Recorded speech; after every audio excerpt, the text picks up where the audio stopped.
the age of the Janapadas and Mahajanapadas witnessed emergence of coinage, burgeoning of craft specialization, growth of urban centers and presence of merchants. In fact, the most significant factor in this period was the emergence of urban centers. Since the decline of the Indus Valley civilization or the Harappan civilization, we have for the first time cities in the Ganga Valley, and hence the designation second urbanization or Ganga Valley culture is being given to this period.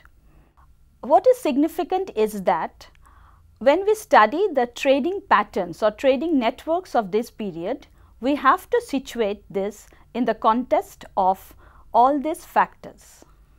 At the same time, we cannot divorce the growth of urban centers from the rich agrarian milieu of the Ganga Valley.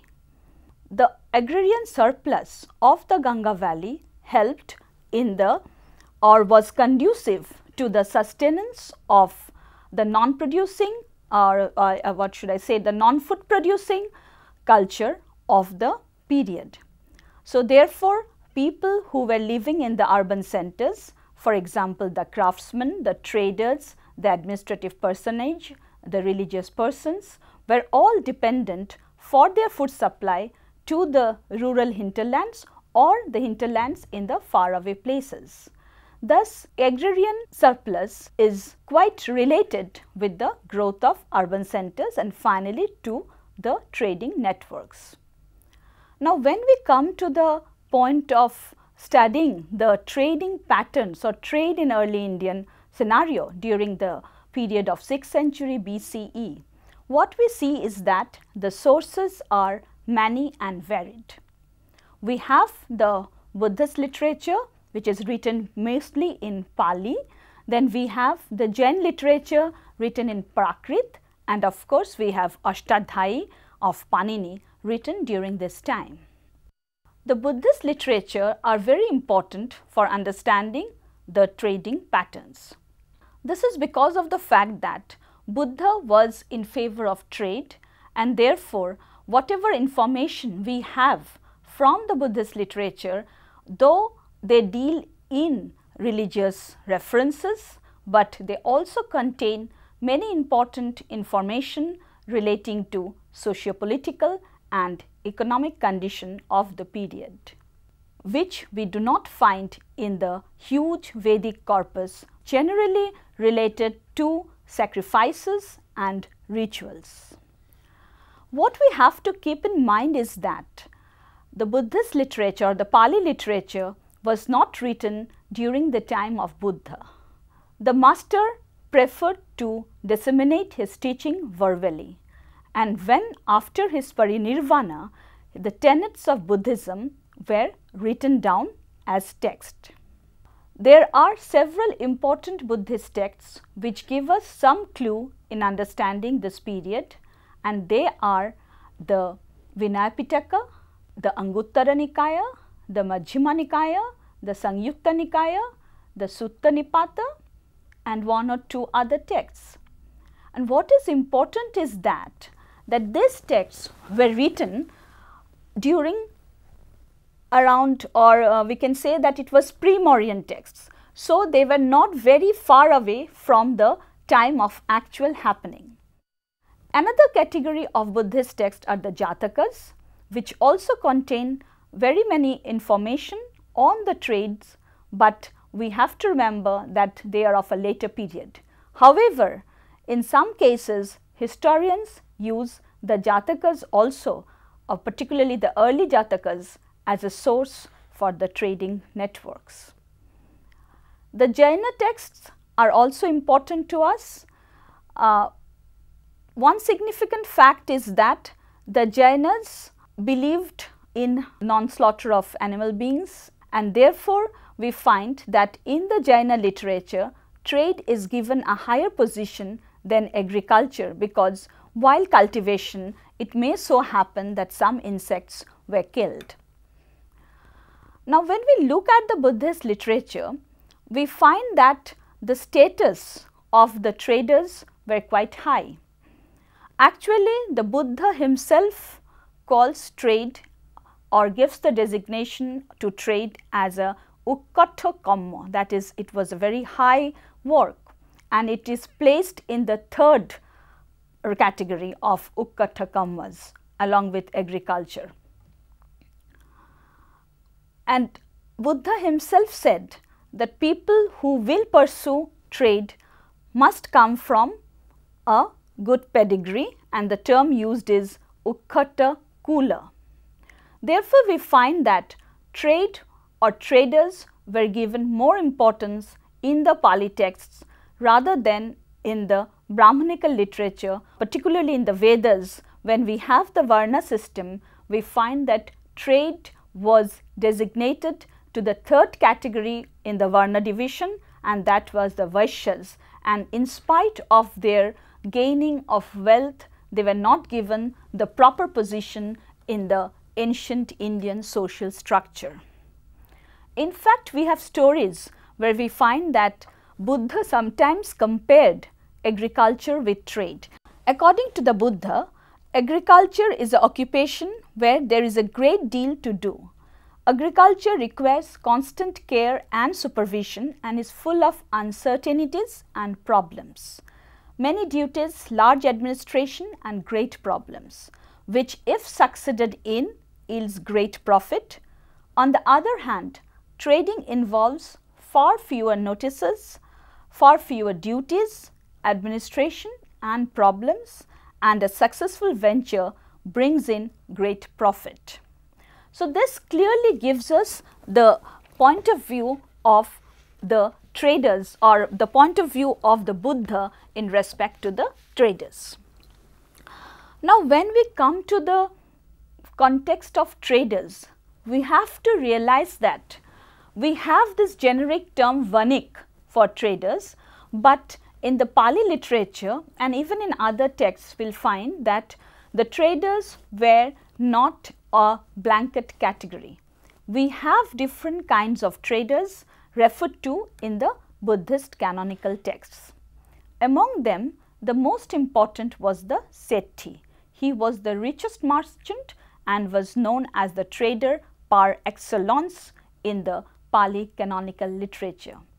The Sethi was a person who was very rich and who traded in large quantity of goods and was respected in the court also and also among the communities.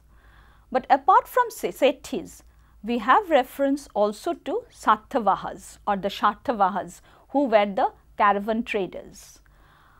We have immense references where we find that the Satavahas were moving from the eastern limits, that is from the Pubbanta, to the western limits, the Aparanto, in the Buddhist texts.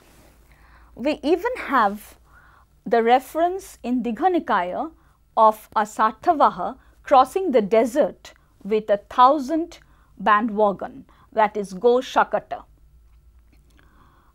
So, therefore, Satavahas figure prominently along with the Sethis in Buddhist literature. One thing is very important: when the Buddhist literature is talking of the Sethis, they are also referred to as the wealth of the Sethis are referred to, and there we find that we have this term Asiti Koti Bhava, which means that the Sethis' wealth was as large or as huge as 80 crores. This might be an amount which is conventional, but this definitely speaks of the fabulous wealth the Sethi had. Sometimes we have Sethis with the name of a city, connected with the name of a city. For example, we have Rajagaha Sethi, that is Sethi from Rajagriha. This means this particular Sethi was very prominent, and so his name was attached to the name of the city. Satavahas also find references in Jataka literature. We have descriptions of caravans carrying molasses, and in fact, there is a reference that the wandering Buddha met a person called Kachana Velatta, and who was actually trading in molasses. Satavahas are also mentioned as moving from one place to another and for which it was required that they had a sufficient number of caravans moving together. This is important because the safety in the roads were not so much as we have in the present time. Thus, we find that the varied nature of the traders are clearly eminent in the Buddhist literature. Another category of traders are known as Gahapati. Gahapatis were actually rich agricultural landholders. They gained their wealth from the surplus in agriculture, and then this surplus was used for trading. We have in later references to Mahanavikas who were actually the son of Gahapatis. But even in this period, the Buddhist texts give us examples where we find the wealth of this Gahapati is sometimes used or invested in some kind of petty trading. For example, there is an evidence where the Tunnavaya is being given some wealth by the Gahapati. That the Gahapatis were very rich is also evident from the fact that they figure in the list of the patients of the famous physician Jivaka, because they paid his fees in 1000 kahapanas. We have another category of merchants who are neither Settis nor Gahapatis but are referred to as Setti Gahapati. Now, these Setti Gahapatis were actually a combination of Setti and Gahapati, and those Gahapatis who were trading their wealth and who were involved in trading were given this term Setti Gahapati. And that they were different is evident from the fact that Buddhist literature mentions them separately. When we read the Ashtadhyayi of Panini, which is of course a text in grammar, but it also gives us a kind of reference to the material culture of North India. Setti does not figure in Panini's text. Panini belonged to the northwestern part of the Indian subcontinent. He hailed from Sialkot, and there perhaps the Settis were not present. In Panini's text, we have reference to the generic term Vanij, and then we have classification of the Vanijas, like we have Govanija, Ashvavanija. Govanija means cattle trader, Ashvavanija horse trader, and then again we have reference to Madravanija and Gandhari Vanija. So, you can very well realize that we had different categories of merchants even in 6th century BC, and after that obviously with the passage of time trade in articles became specialized, and we have different much more variety in the group of mercantile profession. Now, for this period we do not have much evidence on long distance trade, though long distance trades are one of the very important factors for emergence of urban centers. Pali texts talk of Samudra Banijya, that is maritime trade. But we have to remember that we do not have any example of port cities or port towns in the Pali literature. It may so happen that large rivers were compared to seas, for example, Ganga. But definitely there were riverine communications, and from a completely different kind of source we learn some aspect of long distance maritime trade in the northwestern part of the subcontinent, and this is the Greek sources. From Herodotus's account, we learn that Skylax of Karyanda came to northwest India during the time of the Persian ruler Darius, that is around 500 BC. He travelled all along the Indus and then moved westwards to the southern coast of Arabia and finally reached Egypt. We have reference in Herodotus itself when he talks about a kind of tree which had actually products like wool. Obviously, we can infer that he was talking about the cotton plants of the Indian subcontinent. Again, Greek texts are replete with references of very good timber coming to those regions, Egypt and Greece, and from India, and obviously they were referring to ebony, which was a very important product of India through sea.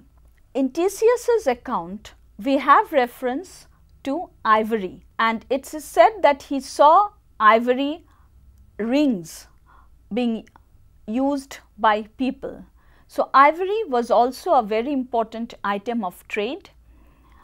Other than this, we have reference to another important item known as the purple dye, and we get the detailed description of how this dye was prepared, and it is said that it was being prepared from a kind of insect and also from a kind of flower. References to pepper, sesame oil and other things are plenty in Greek literature of this period. Therefore, a kind of long distance maritime trade was prevalent in the northern and northwestern part of the Indian subcontinent. But if we look in totality regarding the long distance maritime trade, we find that it was not so extensive as it was in the succeeding periods. Passages dealing with the conduct of and ethics of the businessmen find presence in the Buddhist literature. What we see is that it is said that if a person ventures in an enterprise by contracting a loan, then he has to, on finishing his enterprise, he has to repay the loan or repay the debt that he has taken, and he should also keep some surplus money so that he can take care of his wife. These are clearly written in the canonical texts. Again, it is very important to note that there are some kind of trading ventures which were not permitted to a upasaka. For example, a upasaka was not allowed to trade in human flesh, that is satta vanij. He was not allowed to trade in weapons, sattha vanij. He was not allowed to trade in flesh, mangsa vanij, or in poison, that is vish vanij, or in kind of intoxicating materials like majja vanij. So, therefore, there was a kind of restriction on the items which a upasaka could trade. But this also brings to the forefront that trade was being carried on in these items. We have reference to small traders also in the Buddhist texts, and we find that a shopkeeper is sometimes allowed to keep things right from an edible item to anything of commercial use in his shop. Similarly, in the Vinaya, we have reference to nuns who are not allowed to do some kind of merchandise in certain objects. For example, we are told that they were prohibited to do business in tavern house or having a slaughterhouse, or they are asked not to deal in greens and leaves. We have references where the merchants had partners in different towns, in different places. For example, Anathapindaka, the famous merchant whose story is referred to in the Jetavana story of the Jatakas, he had partner in other places, and it is said that the partner sometimes sends a large amount of merchandise, perhaps from a rural place, to the area or to the urban center, and then it is the sethi who takes care of this, of his friend's merchandise totally, and the sethi sells them and in exchange gives the other merchandise to the people. So, there is a kind of partnership agreement between the town settee and the rural or hinterland merchant who is sending his product to the settee.